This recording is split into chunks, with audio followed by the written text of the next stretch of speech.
menjelaskan senjata apa saja yang disita. Berarti senjata dimasukkan ke kantong ya Pak? Iya, Untuk apa Ferdi Sambo membawa senjata? ya kan sehari-hari memang membawa senjata. Sudah dijelaskan oleh ADC yang saksi sebelumnya, sehari-hari Pak Ferdi Sambo itu membawa 2 senjata kan, 2 jenis senjata. Tadi Samuel mengatakan bahwa Ferdi Sambo sempat mengatakan pada penyidik bahwa dirinya hadir setelah Yosua tertembak. Sementara tadi dari CCTV terlihat jelas Sambo datang, Yosua masih hidup gitu. Samuel tadi dari CCTV tidak hadir. Jadi waktu dia kan hanya menjelaskan. Tapi kalau Samuel itu hadir setelah kejadian, bukan sebelum kejadian. Ya, maksudnya tadi Rifaisal Samuel kan menjelaskan Ferdi Sambo katanya ke penyidik Jakarta Selatan bilangnya dia Nah, hadir. iya, itu kan sudah disampaikan oleh klien kami. Sudah Ferdi Sambo atau klien kami sudah menyampaikan permohonan maaf. Itu fase yang selalu kita sampaikan, baik dalam preskon bahwa ada fase rekayasa. Itulah yang fase rekayasa. Gitu. Ya. Bang, satu lagi kalau untuk barang bukti telepon genggam ini kan tadi juga penyidik bilang nggak ditemukan. Jadi sampai sejauh ini kalau kuasa hukum gimana melihatnya Bang? Masih dibutuhkan nggak ada telepon genggam bukti? Oh pasti, karena kan ada penyidik tadi juga yang menyampaikan bahwa menerima 2 HP kan.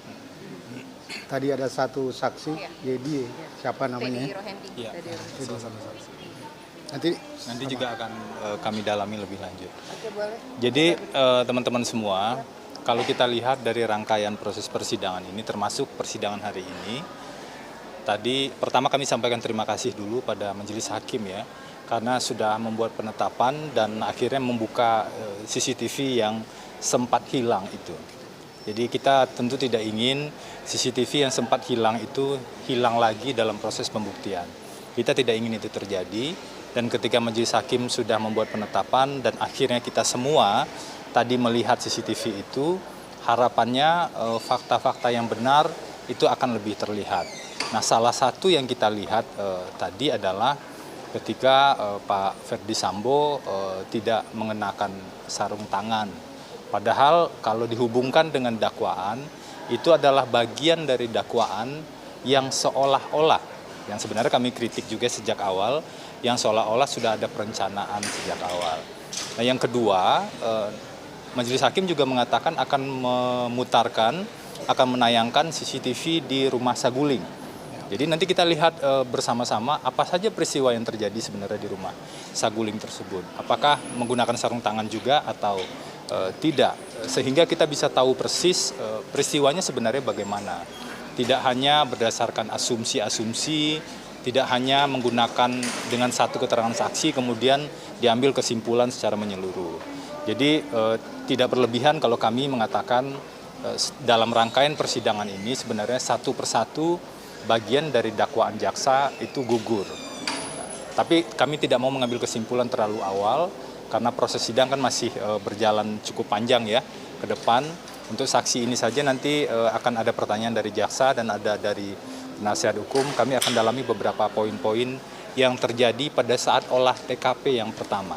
Karena ini bagian yang cukup penting yang perlu kita gali. Mereka lah tim yang pertama kali datang untuk olah TKP di Duren 3. Sehingga apa yang mereka lihat di sana, misalnya kalau teman-teman perhatikan berapa sisa peluru di pistol atau senjata Glock 17 yang dipegang oleh Richard, dan berapa sisa peluru di senjata HS yang merupakan senjata Joshua, itu kan sebenarnya petunjuk-petunjuk penting yang perlu kita gali lebih jauh. Kalau sisa pelurunya misalnya 12, sementara Glock 17 itu maksimal isi pelurunya adalah 17, berarti ada 5 yang digunakan. Nah, apakah 5 yang digunakan ini sama dengan 5 tembakan yang dilakukan?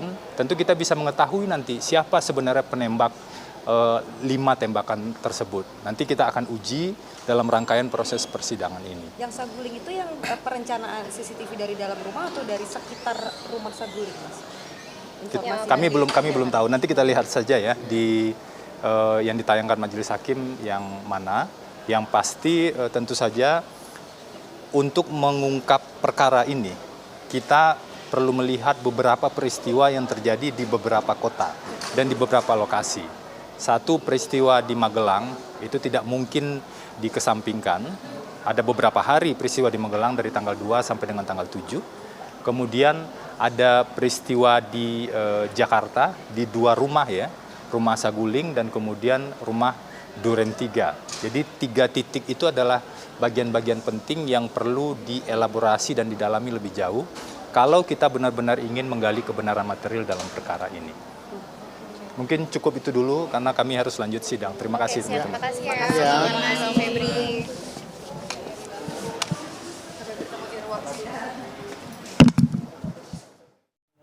Ya pemirsa, baru saja kita mendengarkan keterangan dari kuasa hukum dari Ferdy Sambo dan juga Putri Chandrawati di mana menjelaskan mengenai jalannya persidangan hari ini. Salah satu hal yang disampaikan oleh Arman Hanis selaku kuasa hukum dari Putri Chandrawati dan juga Ferdy Sambo ini menyebut bahwa sehari-hari memang Ferdy Sambo membawa 2 senjata. Dan itu kemudian disebut dalam persidangan hari ini dengan agenda pemeriksaan sejumlah saksi.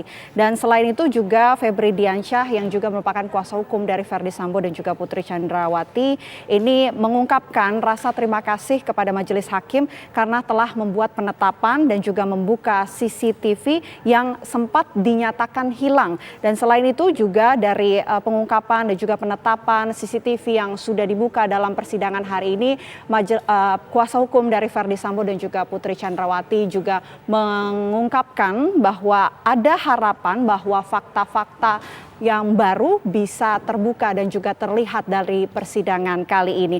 Salah satunya adalah di mana Ferdy Sambo ini tidak mengenakan sarung tangan. Itu kembali disebutkan oleh kuasa hukum dari Ferdy Sambo dan juga Putri Chandrawati yakni Febri Diansyah. Dan jika dihubungkan terhadap dakwaan yang diajukan oleh jaksa penuntut umum yang seolah-olah terjadi perencanaan. Ini kemudian yang nantinya akan kembali didalami oleh tim kuasa hukum dalam pemeriksaan sejumlah persidangan hari ini terhadap sejumlah saksi hari ini.